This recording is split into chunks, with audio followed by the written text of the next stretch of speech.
இன்றைக்கு கருட பஞ்சாசத்திலே 15வது ஸ்லோகம். இந்த ஸ்லோகத்திலே கருடன் சொர்க்கலோகத்துக்கு சென்று அமிர்தத்தை அபகரித்துக் கொண்டு வருவதற்காக போகிற வழியிலே வேடுவச்சேரியிலே சென்று வேடர்களை எல்லாம் விழுங்கினான் என்கிற கதை. முதலிலே ஆச்சாரிய வந்தனத்துடன் ஆரம்பிப்போம். நாராயண குரும் ஞான வாராசி மகமாஸ்ரயே யோ ராஜதாக்னிபிர்நித்யம் ஆராதிதஹயானனஹ ஸ்ரீமதே நாராயண காதயார்ய மகாதேசிகாய நமஹ. श्रीमान वेंकटनाथार्यः कवितार्किककेसरी वेदांताचार्यवर्यो मे सन्निधत्तां सदा हृदि. श्रीमते निगमान्त महादेशिकाय नमः. 15வது श्लोकम्. किं निर्घातः किमर्कः परिपतति दिवः किं समिद्धोऽयमौर्वः किं स्वित्कार्तस्वराद्रिः ननु विदितमिदं व्योमवर्त्मा गरुत्माने आसीदति आजिहीर्षति अभिपतति हरत्यत्ति हातातहाम्बेति आलापोद्युक्तभिल्लाकुलजठरपुटः पातु नः पत्रिनाथः. निर्घातः என்றால் இடி. கிம் நிர்காதः, இடி இடிக்கிறதா என்ன என்று பார்க்கிறார்கள் அந்த வேடுவர்கள். கருடன் அந்த பக்கமாக வரும்பொழுது கிம் அர்க்கः பரிபததி திவஹ, திவஹா ஆகாசத்திலிருந்து அர்க்கஹ சூரியன் பரிபததிக்கும் கீழே விழுகிறானா என்ன என்று அஞ்சுகிறார்கள். என்ன நடக்கிறது நிகழ்ச்சி என்று அவர்களுக்கு புரியவில்லை, பயப்படுகிறார்கள். பெரிய ஓசை கேட்கிறது, பெரிய வெளிச்சம் தெரிகிறது. அதனாலே கிம் நிர்காதஹா, இடி இடிக்கிறதோ, சூரியன் ஆகாசத்திலிருந்து விழுகிறானோ என்றெல்லாம் அவர்கள் அஞ்சினார்கள். கிம் சமித்தோயமௌர்வஹ, ஔவ அக்னி என்று ஒன்று இருக்கிறது. சமுத்திரத்துக்குள்ளே குதிரை உருவிலே படபாக்னி என்று சொல்வார்கள். அது ஜொலித்துக் கொண்டே ஜுவாலையுடனே இருக்கும். அது ஒருவேளை சமித்தஹா, மிகவும் அதிகமாக ஜொலித்த ஆகாசம் வரையில் பரவிவிட்டதா என்ன என்றெல்லாம் சந்தேகப்பட்டார்கள் அவர்கள். கிம் ஸ்வித்கார்த்தஸ்வராத்ரிஹி, ஒரு கால் மேருமலை ஸ்வர்ணமயமாக இருக்கும் என்று சொல்வார்களே பெரிஷாக, அந்த மேருமலையா என்ன இப்பொழுது வருவது என்று சந்தேகப்பட்டார்கள். எப்பொழுது கருடன் அந்த பக்கமாக வந்த பொழுது, தூரத்திலிருந்து பார்த்த பொழுது இன்னார் என்று புரிந்து கொள்ளாமல் இப்படியெல்லாம் சந்தேகப்பட்டார்கள். ஆனால் கருடன் அருகில் வந்த பொழுது என்ன ஆயிற்று? நனு விதிதமிதம் வ்யோமவர்த்மா கருத்மானே, இப்பொழுது தெரிந்து போய்விட்டது.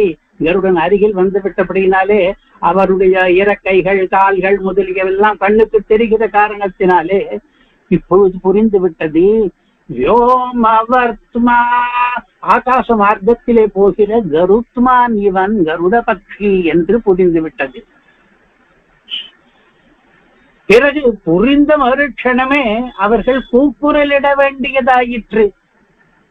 என்ன கூக்குரலிடுகிறார்கள் என்றால், இதோ ஆசீததி, கிட்ட வருகிறானே, ஆஜிஹீர்ஷதி, எங்களை எல்லாம் அப்படியே எடுத்துக்கொண்டு ஓடிவிடுவான் போல் இருக்கிறதே, எங்களை அபகரணம் பண்ண விரும்புவது போல இருக்கிறதே. அபிபததி, நாலா பக்கத்திலும் வந்து வந்து விழுகிறானே, கொத்துகிறானே. ஹரதி, எங்களை எல்லாம் எடுத்துக்கொண்டு போகிறானே. அத்தி, எங்களை எல்லாம் சாப்பிடுகிறானே என்று அவர்கள் காரியம் வேகமாக நடைபெறுவதனாலே அவர்கள் அதோ இதோ வருகிறானே கிட்ட என்று சொல்வதற்குள்ளே எங்களை எடுத்துன்னு போயிடுவான் போல இருக்கே என்று பயந்து கொள்வதற்குள்ளே நாலா பக்கத்திலும் விழுகிறானே என்று எடுத்துக்கொண்டு விட்டானே என்று சாப்பிட்டு விட்டானே. அவ்வளவு வேகமாக கருடன் பண்ணுகிற காரியங்கள் நடைபெறுகின்றன. இவர்கள் எல்லாம் அப்படி கூக்குரல் இடுகிறார்கள். குய்யோ முய்யோ என்று கத்துகிறார்கள், அப்பா அம்மா என்று கூவுகிறார்கள். ஹா தா தா ஹாம்ப இதி, அப்பாவே அம்மாவே என்று எதற்காக கத்துகிறார்கள் என்றால், ஜனங்களுக்கு பெரிய பயம் வந்த பொழுது அப்பா அம்மா என்று கத்த தோணுங்க. ஓ அப்பா ஓ அம்மா என்று அப்படியெல்லாம் கத்துகிறார்கள் அந்த வேடர்கள். வேடர்களுக்கு இங்கே என்ன பதம்? பில்லஹா என்று. ஆலோ ஆலாப உத்யுக்த பில்லாஹ. அந்த பில்லர்கள் வேடர்கள் ஆலாபத்திலே இப்படி கத்துவதிலே பேசுவதிலே உத்யுக்தர்களாக இருந்தார்கள், முயன்றவர்களாக. அவர்களுடைய வியாபாரம் இந்த பேசுகிற வியாபாரமாக தொழிலாக இருந்தது. குய்யோ முய்யோ என்று கூக்குரல் இட்டுக் கொண்டிருக்கிற அந்த பில்லர்களை எல்லாம், வேடர்களை எல்லாம் கருடன் என்ன பண்ணினார்? வயிற்றுக்குள்ளே போட்டுக் கொண்டார். பில்லா புல ஜடர புடஹ. அந்த பில்லர்கள்னாலே ஆகுல கலவரம் அடைந்த ஜடர புடஹ. ஜடரம் என்றால் வயிறு, கூட்டம் என்றால் அதில் ஒரு பை. நாம் இறை பை என்று சொல்கிறோம் அல்லவா, அதற்குள்ளே போய் விழுந்து விட்டார்கள் அவர்கள், கருடனுடைய ஜடர புட்டத்துக்குள்ளே. அப்படிப்பட்ட ஜடர புட்டத்தை கொண்ட பத்ரிநாத, பட்சி ராஜாவான கருடனானவன், பாசுனஹ, நம்மை காப்பாற்றட்டும். நம்மை காப்பாற்றட்டும் என்பது இங்கே இருக்கிற வேண்டுகோள். கருடனுக்கு மீது எல்லாம் விசேஷனம். இடியோ அல்லது சூரியனோ அல்லது படபாக்னியோ அல்லது மேருமலையோ என்று எல்லாம் சந்தேகப்படுகிற வேடவர்களுக்கு கடைசியிலே கருடன் என்று தெரிந்து விட்டது. ஆனாலும் தெரிந்து என்ன பயன்? தங்களை காப்பாற்றிக் கொள்ள முடியவில்லையே. அவர்கள் கூக்குரல் இடுகையிலேயே அவர்களை விழுங்கிவிட்டு போய்விட்டான் கருடன். இதுதான் இந்த ஸ்லோகத்தினுடைய சாரம். இதிலேயும் கருடனை பற்றி நமக்கு நிறைய பெருமைகள் மகிமைகள் எல்லாம் தெரிகின்றன. இப்பொழுது வழக்கம் போல இந்த ஸ்லோகத்தினுடைய பொழிப்புரையை வேதாந்த வாகுதூக்க வில்லிவலம் நாராயணாச்சாரிய சுவாமி அனுகிரகித்திருக்கிற ரீதியிலே பார்ப்போம். பொழிப்புரை. கருடன் வேகமாக வேடச்சேரியிலே புகுந்தான். இது என்ன?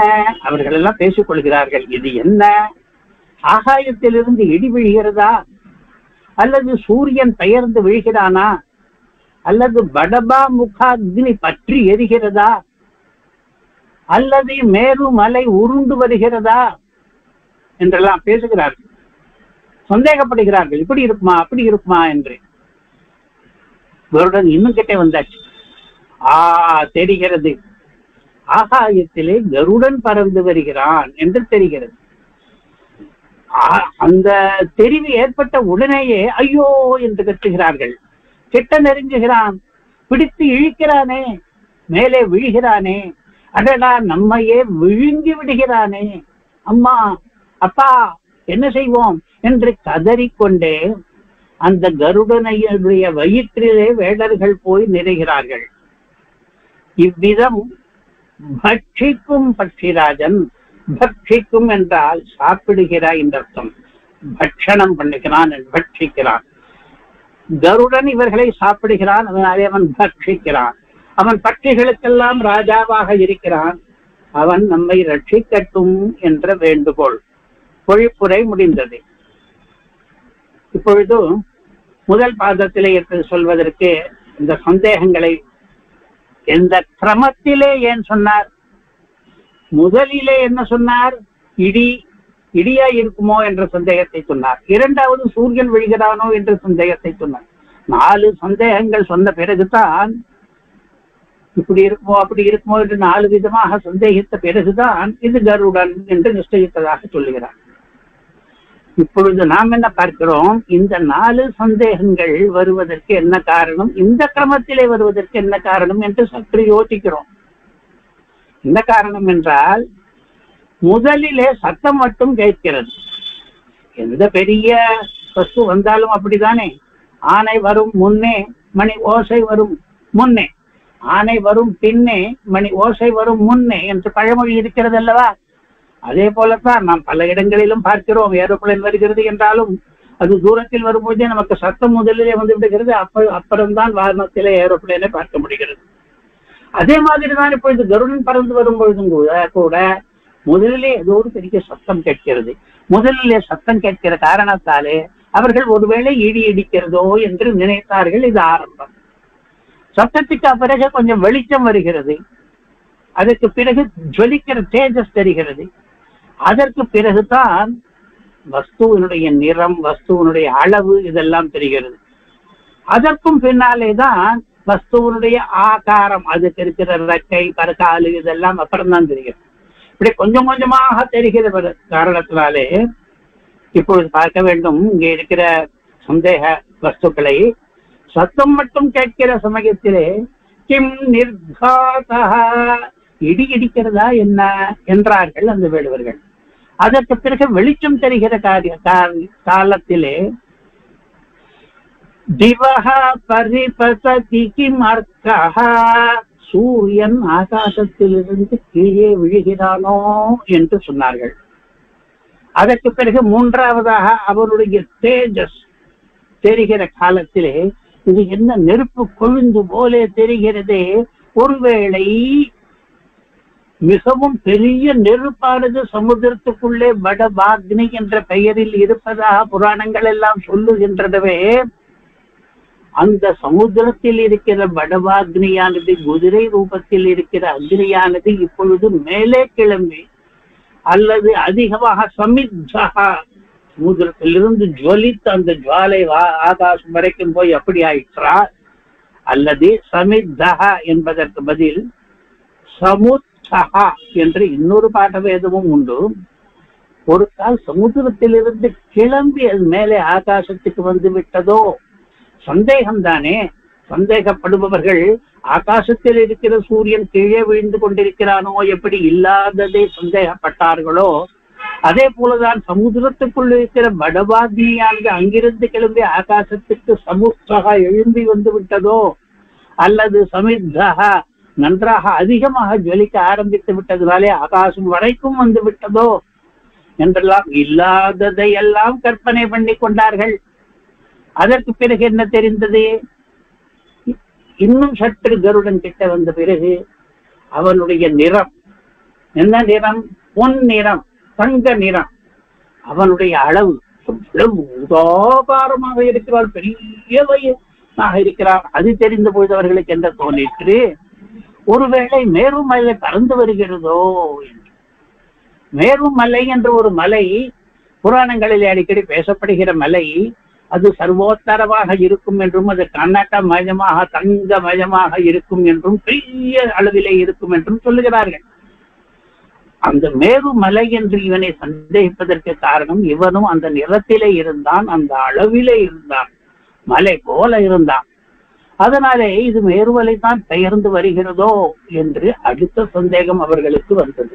இப்படி சந்தேகம் ஒன்றன் பின் ஒன்றாக வருகிற அந்த கிரமத்துக்கு கூட ஒரு காரணம் இருக்கிறது போலும். அதற்கு பிறகுதான் கருடனுடைய அவயவங்கள் எல்லாம் தெரிகின்றன. இதோ வளைந்த மூக்கு இருக்கிறது, இதோ கண் இருக்கிறது, இதோ பட்சம் இருக்கிறது என்றெல்லாம் அதை பார்த்த பொழுது ஓஹோ, இப்பொழுது சந்தேகம் விலகிவிட்டது. நன்னும் விதித்தம் தெரிந்து விட்டது என்று சொன்னார்கள். என்ன தெரிந்து விட்டது? வியோமவர்த்மா கருத்மானே, கருடனானவன் ஆகாச மார்க்கமாக பறந்து வந்து கொண்டிருக்கிறான் என்பது தெரிந்துவிட்டது. உடல் உறுப்புகளையே பார்த்த பிறகு ஒரு நிச்சயம் ஏற்படுகிறது, சந்தேகம் தீர்ந்து விட்டது. பூர்வார்த்தம் முடிந்தது. ஸ்லோகத்தினுடைய முதல் 2 வரிகளிலே 4 சந்தேகங்கள் ஏற்பட்டன கருடன் வரும் பொழுது. கடைசியிலே 5வதாக அந்த சந்தேகங்களை எல்லாம் ஒதுக்கி தள்ளிவிட்டு தெரிந்து விட்டது இவன் கருடன் என்று அந்த 2வது பாகம் முடிகிறது. இந்த சந்தேகங்கள் வரும்பொழுது இடியும் சூரியனும் நமக்கு நன்றாக தெரிந்தவை. இன்றைக்கும் இடி இடிப்பதை கேட்கிறோம், சூரியனை வானத்தில் பார்க்கிறோம். ஆனால் 3வதாகவும் 4வதாகவும் சொல்லி இருக்கிறது ஔர்வம் என்று ஒரு வஸ்து, மேரு என்று இன்னொரு வஸ்து. அது 2ம் நாம் இன்றைக்கு நேரிலே பார்ப்பதில்லை. அதை பற்றி நமக்கு எப்படி தெரியும், என்ன தெரியும் என்றால் புராணங்களில் இருந்து தெரிவது மட்டும்தான். கிமௌர்வகா என்று இருக்கிறது. அதை பற்றி என்ன தெரிகிறது என்று பார்ப்போம். ஔர்வகா என்று ஒரு ரிஷியினுடைய பெயராம். அந்த ரிஷியினுடைய கோப கனல் தான் ஔர்வாக்னி என்று சமுத்திரத்திலே இருக்கிறதாம் என்று ஒரு கதை இருக்கிறது. யார் அந்த ரிஷி என்று கேட்டால் ச ஔர்வ இதி விப்ர ரிஷிஹி ஊரும் பித்வா வ்யஜாயத. ஔர்வர் என்ற பதமே ஊருவை சேர்ந்தவர். ஊரு என்கிற பதத்திலிருந்து வந்திருக்கிறது. ஊரு என்றால் தொடை என்ற அர்த்தம்.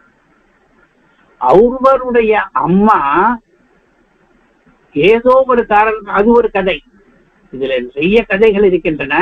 ஆனால் இந்த ஔர்வர் பிறந்த கதை என்பது இந்த ஸ்லோகத்தில் இல்லை. அதனாலே அந்த கதையை பூர்த்தியாக சொல்ல போவதில்லை. ஔர்வருக்கு ஔர்வர் என்ற பெயர் ஏற்பட காரணம் அவர் ஊருவிலிருந்து தோன்றினார். ஊரு என்றால் தொடைக்கு பெயர். அவருடைய அம்மா தன்னுடைய கருவை தன் தொடை பகுதியிலே வைத்துக் கொண்டதற்கு ஒரு காரணம் இருக்கிறது. அந்த கதையும் மகாபாரதத்தில் இருக்கிறது. பயந்து அவள் தொடைப்பகுதியிலே வைத்துக் கொண்டாள் என்று. அதிலிருந்து உண்டான காரணத்தினாலே ஊரும் அவளுடைய ஊரு தொடையை பிளந்து கொண்டு இந்த குழந்தை பிறந்த காரணத்தினாலே ஊருவிலிருந்து தோன்றினவர் என்று ஔர்வர் என்ற பெயர் அவருக்கு ஏற்பட்டது. அவர் பிறந்த பிறகு விப்ரரிஷியாக இருந்தார். விப்ரரிஷி என்றால் பிரம்ம ரிஷி என்ற அர்த்தம். இப்பொழுது அந்த ரிஷியை பற்றி இங்கே ஔர்வர் என்று சொல்லவில்லை. இங்கே ஔர்வர் என்று சொன்னது அந்த ரிஷி சம்பந்தப்பட்டதான இன்னொரு கதையிலே வருகிற அக்னி. அது ஔர்வாக்னி என்ற பெயர், படவாக்னி என்றும் சொல்வார்கள். அதை பற்றி கோஷங்கள் நிறைய தெரிவிக்கின்றன. அதிலே ஒரு கோஷம் அபிதான சிந்தாமணி என்கிற கோஷம். பல சமயங்களிலே இந்த கோஷத்திலிருந்து நாம் காட்டியிருக்கிறோம். ஔர்வ சம்வர்த்தகோப்யக்னி வாடவோ வடவா முகா என்று. ஔர்வர் என்பதும் அந்த நெருப்புக்கு பெயர். சம்வர்த்தக நெருப்பு என்று சொன்னதும் அப்யக்னி, அப்யக்னின சமுத்திர அக்னி என்ற அர்த்தம். சமுத்திரத்துக்குள்ளே இருக்கிறது அந்த நெருப்பு. பாடவக படவாக்னி என்று சொல்வதும் படவா முகா என்று சொல்வதும் எல்லாம் ஒன்றுதான் என்று அந்த கோஷம் சொல்லுகிறது. இப்பொழுது நாம் போன தலைமுறையில் கூட விஷவு வைக்கும் பொழுது படவா என்று ஒரு விஷவு இருக்கிற வழக்கம். அது இந்த படவா தான்.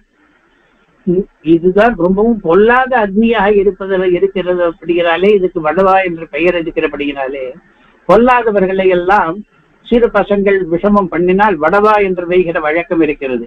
அந்த வடவா என்பதும் இந்த ஔர்வா என்பதும் ஒன்றுதான். இந்த ஔர்வர் என்கிற ரிஷிக்கும் இந்த ஔர்வம் என்கிற நெருப்புக்கும் என்ன சம்பந்தம் என்றால் அதையும் புராணங்கள் இப்படி சொல்லுகின்றன. வசிஷ்ட உவாச ததஸ்சக்ரோதஜம் தாத ஔர்வோக்னிம் வருணாலயே உத்ஸசர்ஜஸ சைவாப உபயுங்க்தே மஹோததௌ மஹத்ஹயசிரோ பூத்வா எத்தத்வேதவிதோ விதுஹு என்று ஒரு கதை வருகிறது. ஔர்வருக்கு ஒரு சமயத்திலே கோபம் அதிகமான பொழுது அந்த கோபம் அதிகமானதற்கு காரணம் என்ன என்பதும் ஒரு கதை வருகிறது. அந்த கதையானது பரசுராமர் கதையோடு சம்பந்தப்பட்டிருக்கிறது. ஜமதக்னி புத்திரரான பரசுராமர் சத்திரியர்களை எல்லாம் வதம் செய்தார் அல்லவா? கிருதவீரியனுடைய குமாரன் கார்த்தவீரியார்ஜுனன் அவனுடைய குமாரன். அதிலே சேஷங்கள் இருந்தார்கள். வதம் உண்ட கொலை உண்ட சத்திரியர்களுடைய அடுத்த சந்ததி அவர்களுக்கெல்லாம் பழி வாங்கும் எண்ணம் இருந்தது. இங்கே அடுத்த சந்ததியாக ஔர்வர் இருந்தார்.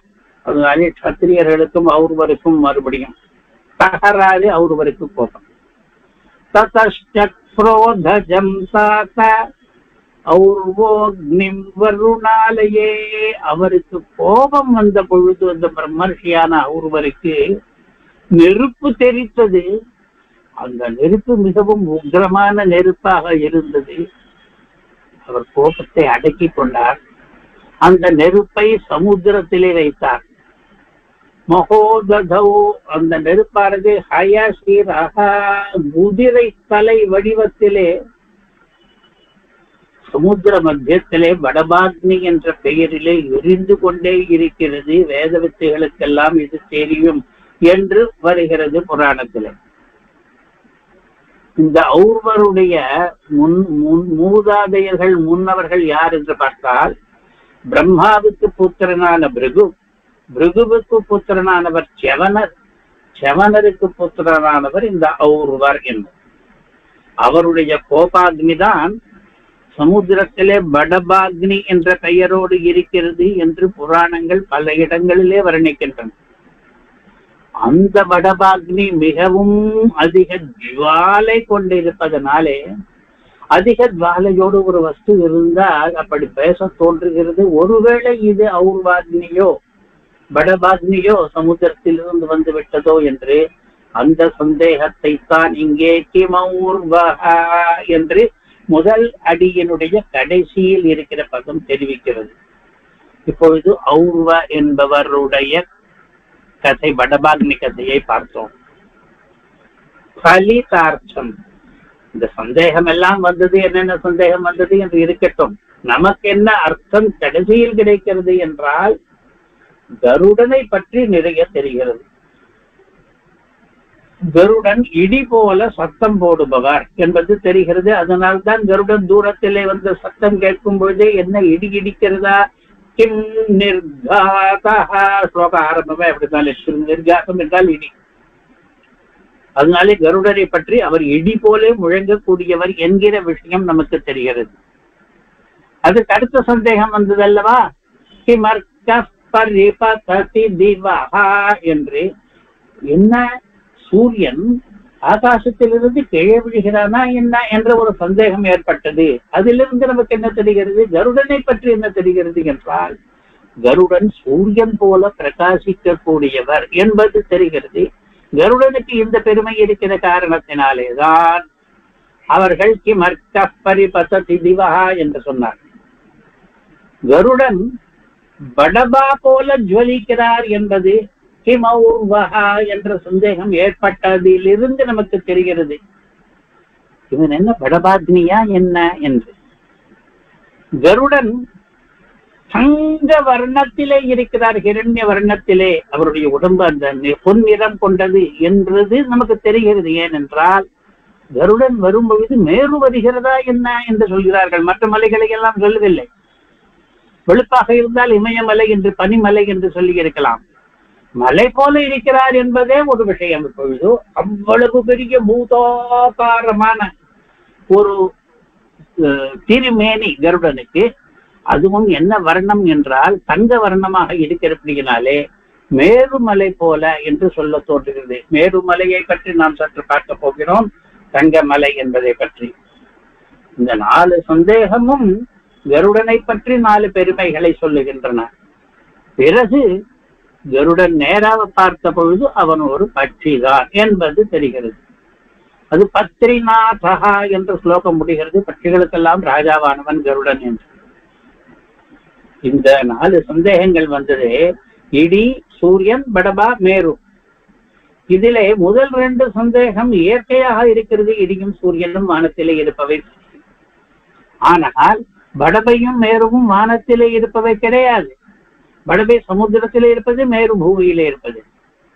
அப்பொழுது அந்த சந்தேகம் எதற்காக வந்தது, வானத்திலே வருகிற வஸ்துவை பார்த்து இடப்பொருத்தமே இல்லையே என்று கேட்டால், அங்கேதான் அபூதமான சந்தேகம் இருக்கு.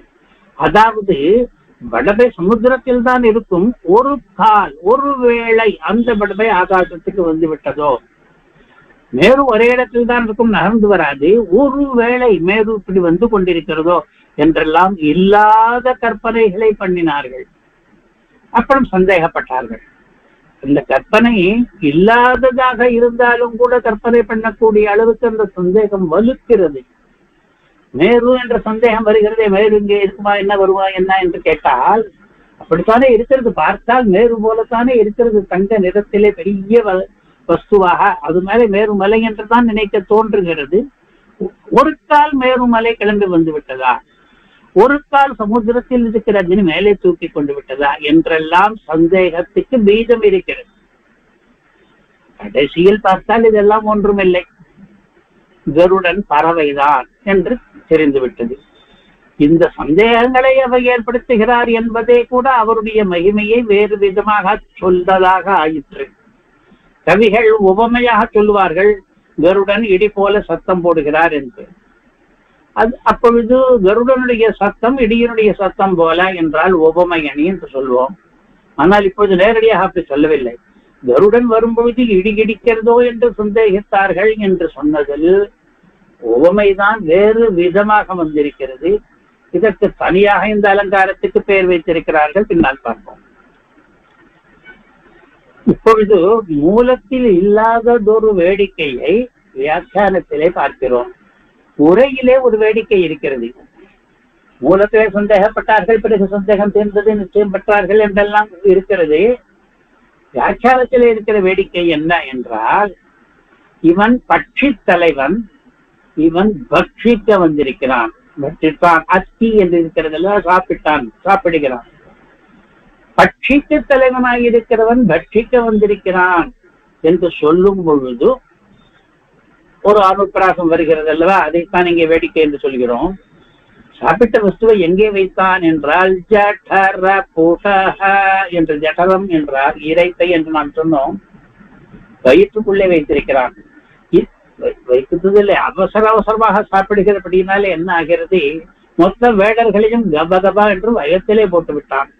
அதனாலே குட்சியிலே வைத்தான். குட்சி என்றால் வயிறு. இவன் பட்சி தலைவனாக இருக்கிறான், பட்சிக்கிற காரியத்தை பண்ணுகிறான், பட்சித்து குட்சியிலே தள்ளுகிறான் என்று. இப்பொழுது நாம் அவனிடம் என்ன பிரார்த்தனை பண்ண வேண்டும், பண்ணுகிறோம் என்ற ஸ்லோகத்திலே பாத்துன பத்ரிநாதா, எங்களை காப்பாற்றட்டும் என்று பிரார்த்தனை பண்ணுகிறோம். அந்த வார்த்தையை கூட ரட்சிக்கட்டும், அவன் ரட்சிப்பவன் நமக்கு என்று சொன்னோமானால், பட்சி தலைவன் பட்சித்தவன், குட்சி வைத்தவன் ரட்சிப்பவன் என்று அப்படி சொல்லி பார்த்தோமானால் இது இன்னும் வேடிக்கையாக இருக்கிறது. சொல் வேடிக்கை நடைபெறுகிறது. வாஸ்தவத்தில் இந்த சொல் வேடிக்கை மூலத்திலே நடைபெறவில்லை, வியாக்கியாதாக்கள் எழுதுகிறார்கள். இந்த வேடிக்கையோடு இங்கே என்ன பதங்கள் இருக்கின்றன, மூலத்திலே பட்சி தலைவன் என்றில்லை, பத்ரிநாதன் என்று இருக்கிறது. பத்ரி என்றால் பட்சி, பத்திரம் என்றால் பட்சம், அதனாலே பத்திரி என்றால் பட்சி, பட்சம் உள்ள வஸ்து. பத்ரிநாதன் என்றுதான் இருக்கிறது. அதே மாதிரி பக்ஷித்தவன் என்றில்லை, மூலத்திலே அத்தி என்று இருக்கிறது. அத்தி என்ற பதம் எங்கிருக்கிறது, ஹரத்யத்தி என்று, ஆசீததி என்று ஆரம்பிக்கிற அந்த வரியிலே இருக்கிறது. அத்தி சாப்பிடுகிறான் என்று, அதை பக்ஷித்தவன் என்று சொல்கிறார்கள். ஒன்று கவனிக்க வேண்டும், சம்ஸ்கிருத வியாக்கியானத்தில் கூட இந்த வேடிக்கை இடம்பெறக்கூடும். ஏனென்றால் பட்சி, பக்ஷி, குட்சி, ரக்ஷி இதெல்லாம் சம்ஸ்கிருத பதங்கள் தான்.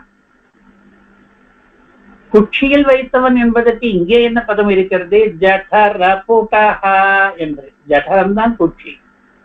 ஜாடர அக்னி என்று குட்சியில் இருக்கிற அக்னிக்கு பெயர். அது அந்த அக்னியை பற்றி இங்கே இந்த ஸ்லோகத்தில் பேச்சு கிடையாது. ரட்சிப்பதை பற்றி எங்கென்ன வார்த்தை இருக்கிறது என்றால் பாதுன பத்ரிநாதா என்று இருக்கிறதா. இங்க இருக்கிற வார்த்தைகளிலே அந்த மாதிரி அனுப்பிராசங்கள் எதுவும் தெரியவில்லை, சொல்வேடிக்கை தெரியவில்லை. அதனால் இந்த 4 பதங்கள் இருக்கின்றன, பத்ரிநாதன், அத்தி, ஜடரபுடா, பாது என்று. இந்த 4ஐயும் சம்ஸ்கிருத வியாக்கியானக்காரர்களும் சரி, தமிழ் வியாக்கியானக்காரர்களும் சரி, அர்த்தம் எழுதும்போது பட்சி தலைவனானவன் பட்சித்து வைத்து குற்றியில் வைத்திருக்கிறான், அவன் எங்களை ரட்சிக்கட்டும் என்று எழுதும் பொழுது சொல் வேடிக்கை வந்து விடுகிறது என்பதை இப்பொழுது கவனிக்கிறோம். அடுத்ததாக மேருவை பற்றி. இது என்ன, இரண்டாம் பாதம் ஆரம்பம். கிம் ஸ்விதி, இப்படி இருக்குமோ என்னவோ என்று. கார்த்தஸ்வராத்ரிஹி, அத்ரிஹி என்றால் மலை, கார்த்தஸ்வரம் என்றால் தங்கமயமான மலை. தங்கமயமான மலை ஒன்று இருப்பதாக புராணங்கள் சொல்லுகின்றன என்பதை இப்பொழுது பார்க்க போகிறோம். வைஜெயந்தி கோஷத்திலே, வைஜெயந்தி கோஷமும் நாம் அடிக்கடி பார்த்திருக்கிறோம் அல்லவா, நம்முடைய சம்பிரதாயத்திலே யாதவ பிரகாசர் கதை என்று ஒன்று ராமானுஜ வைபவத்திலே வரும். அந்த யாதவ பிரகாசர் எழுதின கோஷம் இந்த வைஜெயந்தி கோஷம். அவரும் கடைசியிலே நம்முடைய சம்பிரதாயத்தை சேர்ந்து விட்டாரா அப்படினாலே இல்லாவிட்டால் கூட கோஷம் என்கிற ரீதியிலே நமக்கு நாம் ஜெயினர்களுடைய கோஷம், பௌத்தர்களுடைய கோஷம் இவற்றையெல்லாம் கூட ஆதரித்துக் கொண்டிருக்கிறோம். இந்த வைஜெயந்தி கோஷமும் இப்படி ஆதரவாக்கலாம். மேரு சுமேரு ஸ்வர்ணாத்ரி மணிசானு சுராலய என்று வைஜெயந்தி கோஷத்திலே இருக்கிறது. இந்த மேரு பர்வதத்தை சுமேரு என்றும் சொல்லுகிறார்கள். ஸ்வர்ணாத்ரி என்று அது பெயர். ஸ்வர்ணமான மலை, வாஸ்தவத்திலே ஸ்வர்ணமானது என்றுதான் புராணங்கள் வர்ணிக்கின்றன. மணி சானுகோ, அதனுடைய சானு இருக்கிற தாழ்வரை பகுதிகள், பக்கவாட்டு பகுதிகள், அதெல்லாம் ரத்தங்கள் இருக்கும் என்று சொல்கிறார்கள். அதனாலே மணி சானு. சுராலயா தேவர்களுக்கு இருப்பிடமாக இருக்கிறது. புராணங்கள் என்ன வர்ணிக்கின்றன? மேரு மலையிலே தேவர்கள் எல்லாம் வசித்துக் கொண்டிருக்கிறார்கள் உச்சியிலே என்று. அந்த மேரு மலையை பற்றின பேச்சு இங்கே வந்திருக்கிறது. கிம் ஸ்வித்தார்த்தஸ்வராத்ரிஹி என்று மேருமலை வருகிறதா என்று கருடனை பார்த்து கேட்கிறார்கள் என்று. மேருமலை தங்கமயமாக இருக்கிறது என்பதை பற்றி கவிகளும் நிறைய எழுதியிருக்கிறார்கள். நாம் பர்தஹரியனுடைய ஒரு ஸ்லோகத்தை பார்க்க போகிறோம். ஸ்வாத்மன்யேவ சமாப்தஹே மமஹிமா மேருன்னமே ரோச்சதே. வேடிக்கையாக பேசுகிறான். கவிகள் என்றாலே பேசுவதெல்லாம் வேடிக்கையாக. இந்த மேருமலை இருக்கிறதே தங்கமயமாகத்தான் இருக்கிறது. ஆனால் அந்த தங்கம் மொத்தத்தையும் தலைக்கே வைத்துக் கொண்டு யாருக்கும் அது கொடுப்பதில்லை. அது எனக்கு பிடிக்காது என்று வேற ஏதோ ஒரு பிரகரணத்திலே சொல்லுகிறார். இப்பொழுது நமக்கு வேண்டியது மேரு என்பது தங்கமயமான மலை என்று. இந்த தங்க மலை பற்றி மகாபாரதம் முதலியவை பேசுகின்றன. பல இடங்களிலே மகாபாரதத்திலே மேருமலையினுடைய வர்ணனையும் வருகிறது.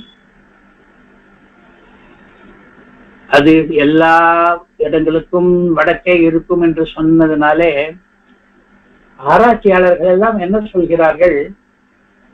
பூமியிலே வட துருவம் என்று ஒரு பகுதி இருக்கிறதே, அதுதான் ஒரு கால் சுராலயமோ, அதுதான் மேருமலையோ என்று. ஆராய்ச்சி எல்லாம் அப்புறம் இருக்கட்டும். இதில் அதுவும் தங்கமயமான மலை என்பதுதான் நமக்கு இந்த ஸ்லோகத்தில் ரசிப்பதற்காக தேவையானது. இப்பொழுது நாம் 3ஆம் வரிக்கு வந்திருக்கிறோம். அலறுகிறார்கள் அவர்கள். ஆலாபோத்யுக்த, பெரிய வார்த்தையாக போடவில்லை. அலறல், கதறல் என்றெல்லாம் போட்டிருக்கலாம் அல்லவா? அப்படி காணும். ஆலாபம் என்பது சாதாரண வார்த்தையாகத்தான் இருக்கிறது. இப்படியெல்லாம் பேசுகிறார்கள் என்றுதான் இருக்கு. ஆனால் முயோ முயோ என்று கத்துகிறார்கள் என்று எப்படி நமக்கு நாம் சொல்லுகிறோம் என்றால், என்று அம்மா அப்பா என்றெல்லாம் கத்துகிறார்கள் என்று இருக்கிறது.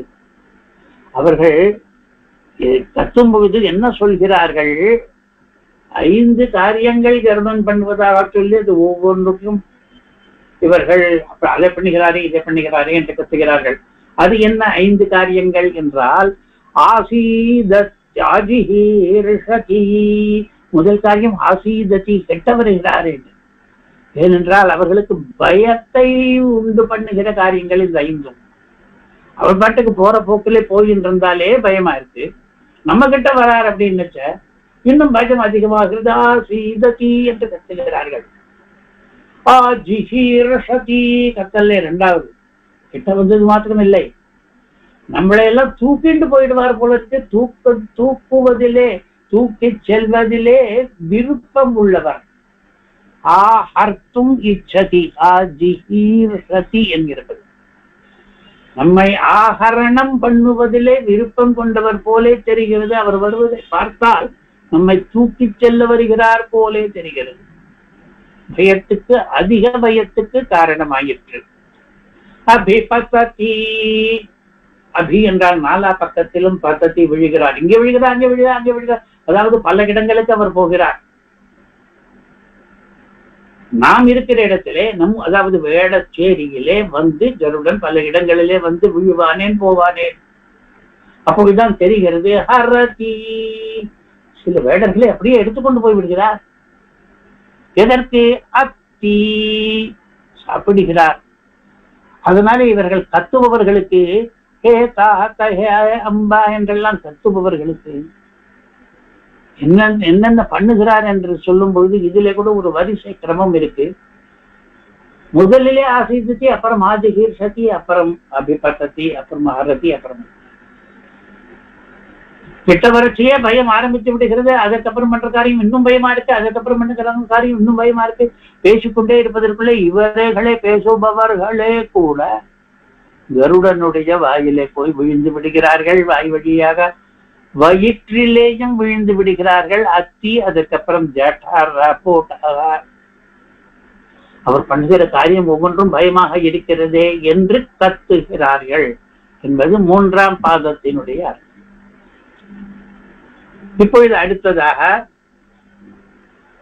கருத்துரை என்று, அதாவது கருட பஞ்சாசத்துக்கு வியாக்கியானம் எழுதினவர்கள் கொடுத்திருக்கிற கருத்துரை, சின்னாமி சுவாமியுடைய கருத்துரை. சின்னாமு கருடன் வேடச்சேரியை விழுங்குவதற்காக இதில் ஸ்லோகத்தில் இல்லாத சில தகவல்களும் இங்கே தருகிறார். பாதாள லோகத்துக்கு போகிறார் என்று.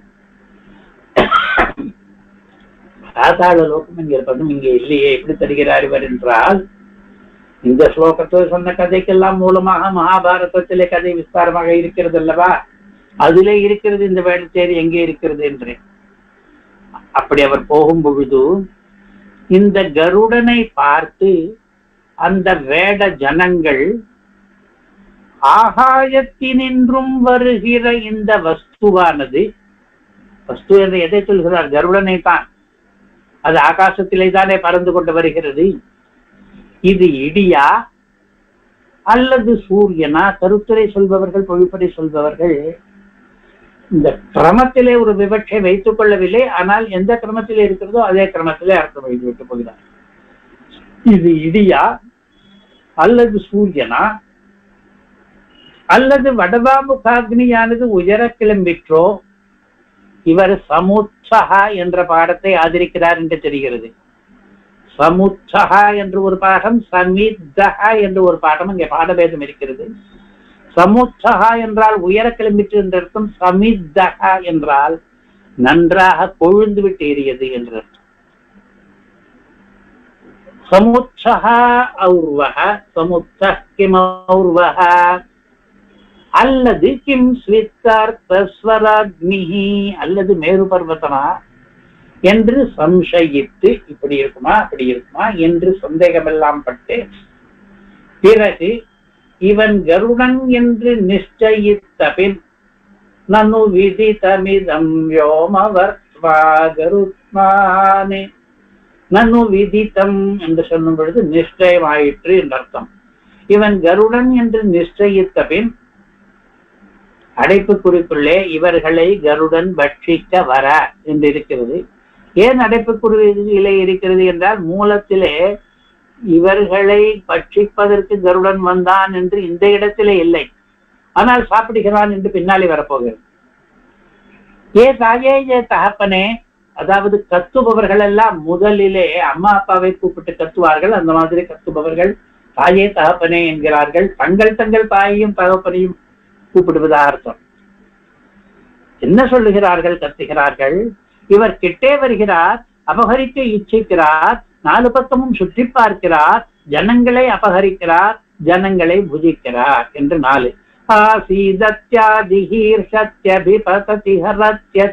என்று 4 வினை சொற்கள் இருக்கின்றன அல்லவா, அதனால் 5, அந்த 5க்கும் அர்த்தம். கிட்ட வருகிறார் ஆசீததி, அபஜிகீர்ஷதி ஆஜிகீர்ஷதி அபகரிக்க இச்சிக்கிறார், அபிபத்ததி 4 பக்கமும் சுற்றி பார்க்கிறார், விழுகிறார் என்று நம்ம அர்த்தம் சொன்னோம். இவர் 4 பக்கமும் சுற்றி பார்க்கிறார். பிறகு ஹரதி ஜனங்களை அபகரிக்கிறார், அத்தி ஜனங்களை புஜிக்கிறார். இந்த 5 காரியம். இப்படி எல்லாம் என்று சொல்லிக் கொண்டிருந்த வேட ஜனங்கள் இருக்கிறார்களே, ஸ்லோகத்தில் இருக்கிற அர்த்தம் பில்லர்கள் என்று. அவர்களாலே பரவின வயரை உடைய அரவீனா என்று போட்டிருக்கிறார். இங்கே என்ன பதம் இருக்கிறது? என்று இருக்கிறது. பில்லர்களாலே ஆகுலமான என்று. ஆகுலம் என்றால் ஒரு வித கலவரம், ஒரு வித கலக்கத்துக்கு பெயர். இவர் அவர்கள் வயிறிலே பரவி நிற்கிறார்கள் என்று மட்டும் லேசான அர்த்தத்தை சொல்லி இருக்கிறார். அப்படிப்பட்ட பட்சிராஜனானவன் அடியோங்களை ரட்சிக்கட்டும் என்று சொல்லி வியாக்கியாதாவினுடைய கருத்துரை இந்த கதையை விளக்குகிறது.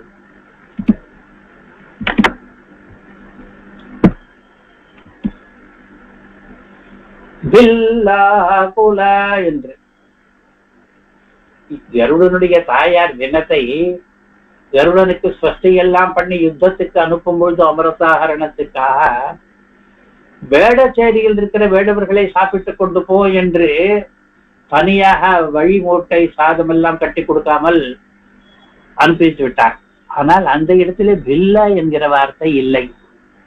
அவள் சொன்ன வார்த்தை வேறையாக இருக்கிறதே. நாமே கருட பஞ்சாசத்திலே இருக்கும் பார்த்தோமே. ஆனால் இப்பொழுது பில்லா என்ற வார்த்தை வந்திருக்கிறதே.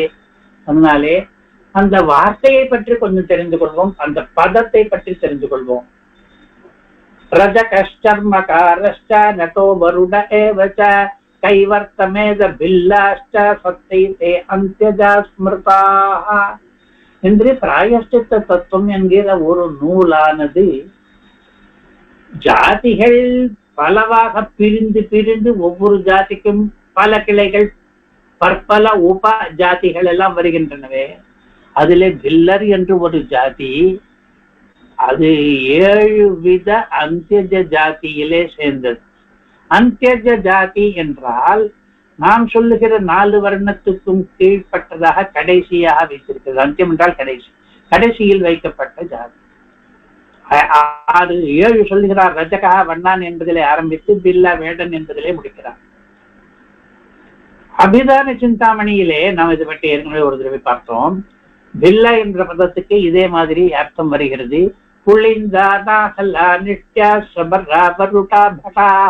மாலா பில்லா சர்வே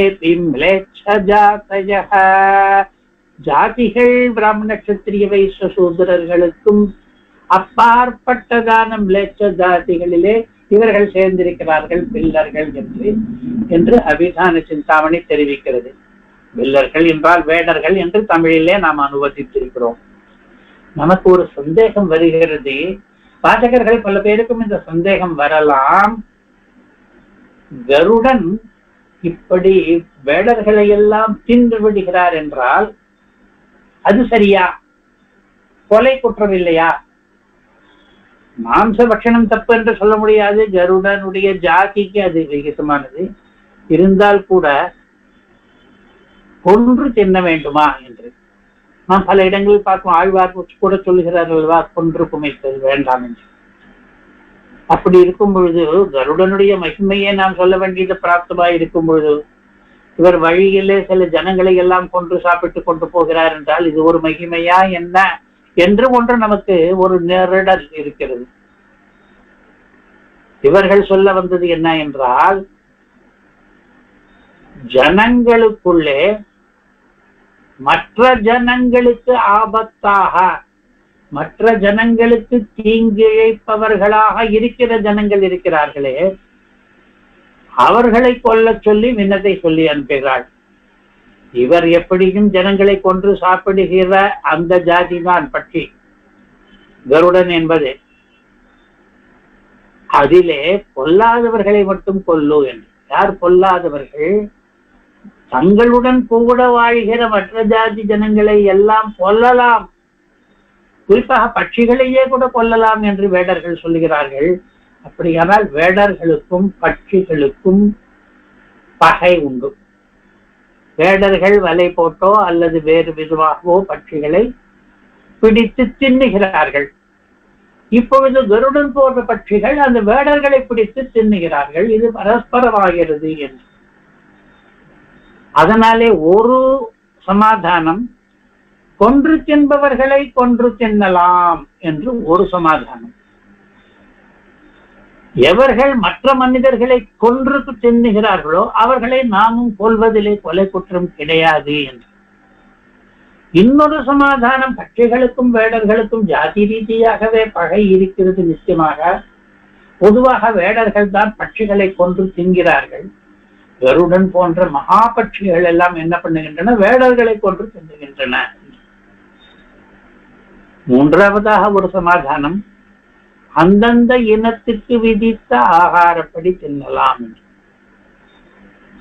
சிபி சக்கரவர்த்தியினுடைய கதையிலே புறாவை தின்னுவதற்கு ஒரு அதை தின்னுகிற ஒரு பட்சி வந்தது. அப்படித்தானே கதை போகிறது.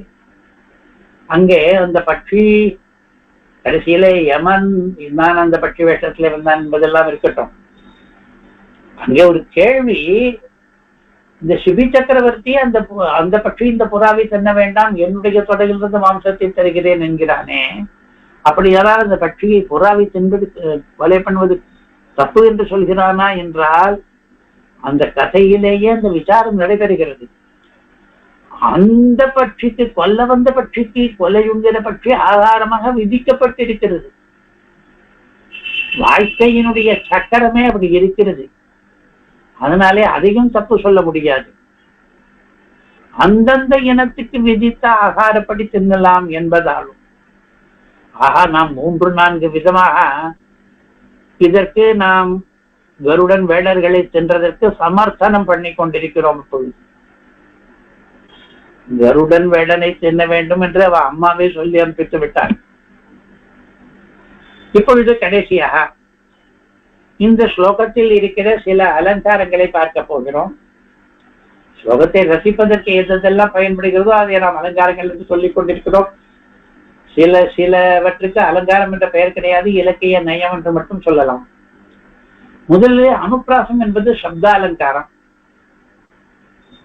ஒரு எழுத்து திரும்பி வந்து அது ஒரு அழகை ஏற்படுத்தினார்.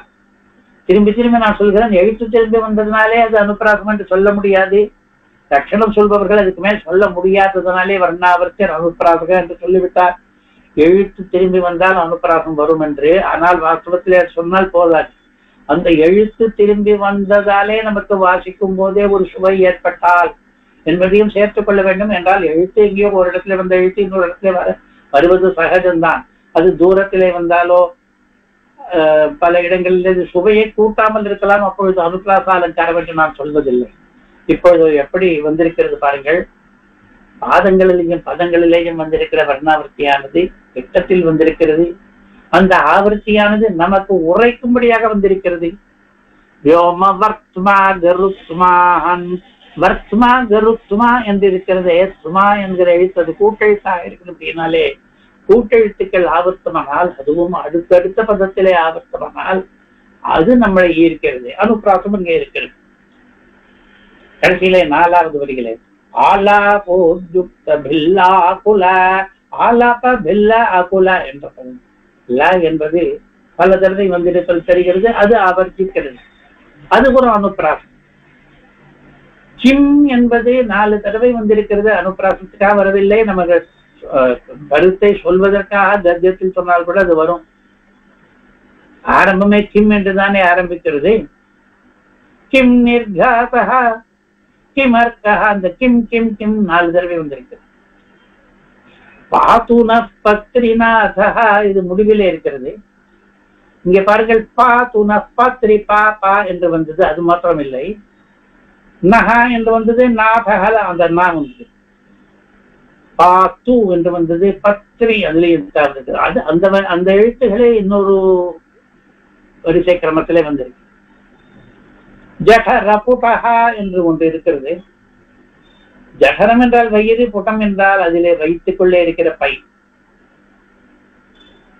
இப்படி பல இடங்களிலே அனுப்பிராசம் தெரிகிறது. நாம் இந்த ஸ்லோகத்து அலங்காரங்களை பார்க்கும் பொழுது சப்த அலங்காரத்தை முதலிலே பார்த்தோம். அதிலேயே இன்னொன்று 3வது பாதத்திலே பல பதங்கள் ஆ என்றோ ஆரம்பிக்கின்றன. ஆசீததி, ஆதிஹீர்ஷதி, அபிபததி, அரத்யதி என்று என்கிறதுல ஆரம்பிப்பதாலே அதுவும் பாத ஆரம்ப அனுப்பிராசம் என்று. இப்பொழுது ஒரு இலக்கிய நயத்தை பார்த்தோம். அடுத்ததாக இன்னொரு இலக்கிய நயம் பார்ப்போம். அது சம்சயோத்தர பிரத்யக்ஷ அலங்காரம் என்று வியாக்கியாதாக்கள் சொல்லி இருக்கிறார்கள். அதாவது பல இடங்களிலே இந்த மாதிரியான அலங்காரத்தை கவிகள் பண்ணுகிறார்கள்.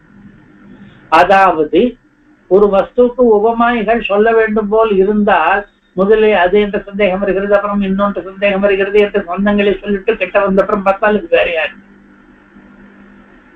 ஒரு முகம் பத்மம் போல இருக்கிறது, இவளுக்கு தாமரை போல முகம் என்று சொல்ல வேண்டும் என்றால் அவள் தூரத்தில் வரும்பொழுது என்ன தாமரை வருவது போல் இருக்கிறது, கெட்டது பார்த்தா இவள் முகமாக இருக்கிறது என்று அந்த மாதிரியாக சுற்றி வளைத்து பேசினால் அது சம்சய உத்தர பிரத்யக்ஷ அலங்காரம். பல இடங்களிலே வருகிறது, இங்கே ஸ்பஷ்டமாக இருக்கிறது. இன்னொரு இலக்கிய நயத்தையும் பார்ப்போம். பத்ரிநாதா என்ற இடத்திலே பத்ரிநாதா என்று இருக்கிறது. அதற்கு பத்திரிகளுக்கு நாதன், பட்சிகளுக்கு நாதன், பட்சிராஜா, கருடன் என்கிற அர்த்தம்தான் ஸ்பஷ்டமான அர்த்தம். ஆனால் பாத்து நகா என்று சொன்னபடியினாலே எங்களுக்கும் அவன் நாதன் என்பதாக, அந்த பட்சிகளுக்கு நாதனானவன் எங்களுக்கும் நாதனாகி ரட்சிக்கட்டுமே என்று சொல்வது போல் இருப்பதனாலே பத்ரிநாதா என்பதற்கே பத்ரியாகவும் நாதனாகவும் இருப்பவன் என்று கூட விக்கிரகம் வேறு விதமாக சொல்லிக் கொள்ளலாம் போல இருக்கிறது. பட்சியான நாதனானவன் எங்களை காப்பாற்றட்டும் என்று. அதனாலே ஒரே பதத்துக்கு, ஒரே சமஸ்த பதத்துக்கு ரெண்டு விதமான விக்கிரக வாக்கியங்கள் ஒட்டினால் அதுவும் ஒரு விதமான ஒரு அர்த்த புஷ்டியை தருவதனாலே இலக்கிய நயமாகிறது. இந்த மாதிரி பல வகை இலக்கிய நயங்களை இந்த ஸ்லோகத்திலே பார்க்கிறோம். அதற்கு பிறகு இதிலே கருடனுடைய பெருமைகள் என்ன தெரிகிறது என்பதை மட்டும் எடுத்து பார்த்தோமானால், பாத்துனஹா என்று சொன்னபடியினாலே நமக்கெல்லாம் கூட அவர் ரட்சகர் என்கிற பெருமை தெரிகிறது. அவர் ரட்சிப்பவர் என்பது இதில் சொன்ன மற்ற விருத்தாந்த பகுதியிலிருந்து தெரிகிறதா என்றால் சில பேர் தெரியவில்லை என்று சொல்வார்கள். அவர்கள் வேட ஜனங்களை எல்லாம் கொன்று சென்றவர் என்றால் நம்மை ரட்சிக்கட்டும் என்பது அது பொருந்தவில்லையே என்று. வாஸ்தவத்திலே இப்பொழுது சொல்ல வந்த விஷயம் பில்லர்களை தின்று நம்மை ரட்சிப்பவர் என்று. என்ன விஷயம் என்றால், பில்லர்களை தின்பதே கூட நமக்கு ஒரு ரட்சண காரியம்தான். நம்மை ரட்சிப்பதற்காகத்தான் நம்மை ஹிம்சிப்பவர்களை அவர் தின்று விடுகிறார். பில்லர்கள் என்பது லோக ஜன ஹிம்சகர்களாக இருக்கிறபடியாலே இப்படி அவர் நம்மை ரட்சிப்பவர். பாதாள லோகத்திலே சென்று அங்கே இருக்கிற பில்லர்களை எல்லாம் தின்று அதன் மூலமாக நம்மை ரட்சிப்பவர். சென்று ரட்சணம் பண்ணுவது இருக்கட்டும், வேறு வித ரட்சணங்களும் பண்ணட்டும் என்கிற பிரார்த்தனை பொருந்துகிறது என்பதை பார்க்கலாம். அடுத்தது கருடனுடைய என்ன மகிமை தெரிகிறது, அவர் கொடியவர்களை அலற வைப்பவர் என்று. குரூரர்களாக யார் இருக்கிறார்களோ லோகத்திலே வாழ்க்கை, குரூர வாழ்க்கை நடத்துபவர்கள், அவர்கள் எல்லாம் புயோ முயோ என்று கத்த வைப்பவர் கருடன். கருடன் கொடியவர்களை, கடின பிரகிருதிகளை, ஆசுர பிரகிருதிகளை, ஹிம்சகர்களை சந்தனம் பண்ண வைத்து விடுவார் என்கிற அந்த மகிமையும் தெரிகிறது இங்கே.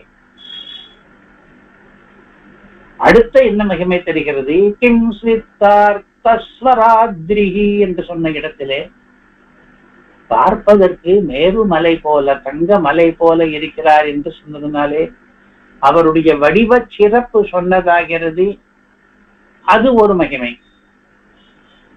இடி போல ஒலி எழுப்புபவர் என்பது இன்னொரு மகிமை. கருட துவனி இருக்கிறதே, அது பல சமயங்களிலே பல விதங்களாக இருக்கும். இப்பொழுது அவர் யுத்தத்துக்கு போகிறபடியினாலே, வேடுவர்களை கொல்ல போகிறாரானபடியினாலேயும், பின்னாலேயும் அமிர்தஹரணத்துக்கு போகிறாரானபடியினாலேயும் அப்பொழுது இருக்கிற அவருடைய குரலானது இடி போல இருக்கிறது. அந்த கருட ஜாதியிலே வந்த இன்றைய கருடர்கள் எல்லாம் கூட வானில் பறப்பவர்கள் துவனியினாலே மகிமை பெற்றவர்கள். இடி போல இல்லாமல் இருக்கலாம், ஆனால் கூட அந்த கருட துவனியானது மங்களமானது. அதை கேட்டால் நமக்கு நல்ல சகுனம் என்றெல்லாம் சாஸ்திரங்கள் சொல்லுகிறபடியினாலே கருடனுக்கு துவனி விசேஷம் என்று தெரிகிறது. அதனால்தான் இந்த துவனியிலே ஆரம்பிக்கிறார் இந்த ஸ்லோகத்தை, கிம் நிர்காதா என்று. கருடனுடைய இன்னொரு மகிமை என்ன தெரிகிறது? நெருப்பு போல ஜுவலிப்பவர் என்று. இன்னொன்று தாய் சொற்படி நடப்பவர் என்று இந்த ஸ்லோகத்தில் இல்லாவிட்டால் கூட இதற்கு முன் ஸ்லோகங்களோடு இதை சங்கத்தப்படுத்தி பார்த்தோமானால், பட்ட வைத்து பார்த்தோமானால், முன்னே ஒரு ஸ்லோகத்திலே நாம் பார்த்திருக்கிறோம், வினதாவானவள் கருடர் கிளம்பும் போது தன்னுடைய மகனான கருடனுக்கு வினத்தையான தாயானவள் சஷ்டி எல்லாம் பண்ணி அனுப்பினாள் என்று. அப்படி அனுப்பும் பொழுது வழி சாப்பாடாக தனியாக தான் ஒன்றும் கொடுக்காமல் வழியிலே வேடச்சேரியிலே நீ ஆகாரத்தை பார்த்து கொண்டு போய்விடு என்று சொன்னாள் அல்லவா? அந்த ஸ்லோகத்தை நாம் இந்த கருட பஞ்சாசத்திலே பார்த்தோமே. அந்த தாய் சொற்படி இவர் நடக்கிறார். அதை மனதில் வைத்துக் கொண்டு வினத்தை சஷ்டி பண்ணும் பொழுதே நமக்கு சொல்லி அனுப்பினாலே அதே மாதிரி பண்ணுவோம் என்று இந்த வேடர்களை எல்லாம் கொண்டு செல்கிறார் என்று. இதிலிருந்தும் கருடனுடைய ஒரு பெருமை தெரிகிறது. அவருக்கு மாதிருபக்தி அதிகமானதனால்தான் இந்த அமிர்தாகரண காரியமே பண்ணுகிறார். அதை பண்ணுகிற ரீதியிலும் போகட்டே அவர் என்னென்ன சொன்னாலும் அதே மாதிரி பண்ணி கொண்டு போகிறார். அதற்கடுத்தது அவர் லோகாதீதமானவர் என்று ஒன்று தெரிகிறது. லோகாதீதம் என்றால் உலகத்தாரை எல்லாம் விஞ்சுபவர், அதிமானுஷமாக அதி லௌகிகமாக காரியங்கள் பண்ணுபவர். இல்லை என்றால் அவரை அவுர்வம் என்றும் மேரு என்றும் எப்படி எதற்காக சொல்ல போகிறோம், எதற்காக சந்தேகிக்க போகிறோம்? இன்னும் ஒன்று, அவர் விக்ரமசாலி என்று. அவருடைய பராக்கிரமம் எப்படிப்பட்டது தெரியுமா? இங்கே என்னென்னவென்று சந்தேகிக்கிறார்கள் என்பதிலிருந்தே அது தெரிகிறது. என்னென்ன செய்கிறார்கள் என்று 3ஆம் பாதத்திலே சொல்லி இருக்கிறார்கள், அதிலிருந்தும் அது தெரிகிறது. சந்தேகிப்பவர்கள் அந்த வேட ஜனங்கள், செய்கிறவர் இவர். அவர் விக்ரமசாலி பராக்கிரமசாலி என்பது தெரிகிறது. ஆக இந்த ஸ்லோகத்திலே கருடனுடைய எத்தனையோ மகிமைகள் இருக்கின்றன என்று பார்த்து விட்டோம். இன்னும் ஒரே ஒரு விஷயத்தை சொல்லி முடிப்போம். அது ஆகுல என்ற பதம் இருக்கிறதே, அதனுடைய தாத்பர்யார்த்தம்.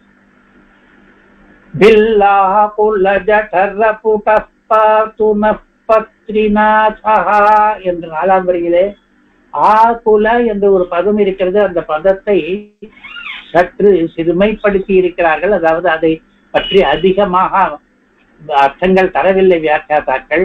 ஆகுல என்றால் கலவரமான என்ற அர்த்தம்.